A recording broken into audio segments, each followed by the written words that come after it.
was a real gradual change.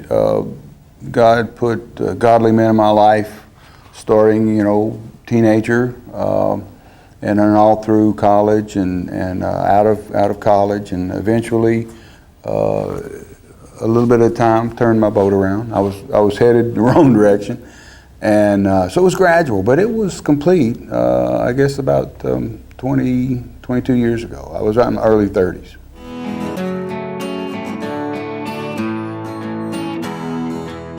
After accepting Christ, and it was a gradual change, as I said, I realized a sense of peace that I hadn't had before. Before, it was frustration and wanting things to go my way. I had a plan of how I wanted it to go, and obviously it doesn't always go that way. So you just learn to accept the changes, the events, the situation, and even stuck in traffic. You can take advantage of it, listen to something on the radio that might be meant for you to hear, or make a phone call that you should make. And so those things happen. Looking back over 20 years, 20 plus years, you get some feedback from certain ones. Biggest and the most important ones, of course, from the kids that finally say, Dad, you were right. And it's not based on me as much as it is God's word, which is what was taught to me by men that the good Lord put in my path. So when you can get that feedback, it encourages you to continue on and do it to witness to others and try to encourage others that not necessarily your relatives. I mean, they could be a stranger in the grocery store or someone you work with, and when you get the feedback, it's really encouraging. Don't always get it. You'll plant a seed and maybe you'll never know. But every now and then, the good Lord gives you that encouragement when someone comes back and says, yeah, I remember what you said. Or you see the change in their life years later where they're not doing the destructive things that they were doing, alcohol, women, cursing, whatever men like to do. You see that they sort of shift around, and I can see same changes that I went through. So that's the biggest, I guess, what I've seen since I accepted Christ.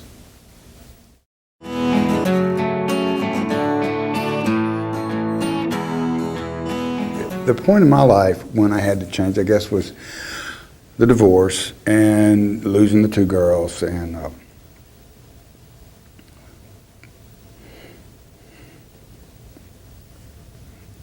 it was a pain-motivated change, as I like to say, pain-motivated change, where it just hurts so much.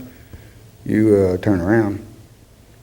By turning around, it's like stop hitting yourself. Stop causing yourself pain. And Christ is all about love. And so when you start acting from the love of Christ to others, you're not precipitating this pain and turmoil in your life.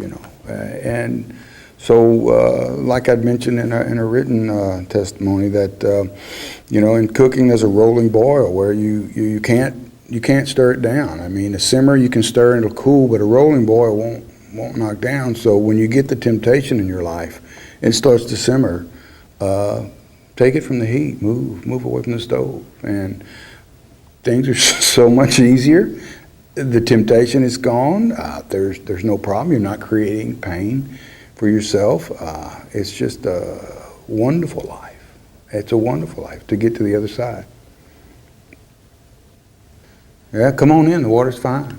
I mean, you just come on in. Get around Christians. Learn what it's like. Realize that life can be good. It can be wonderful.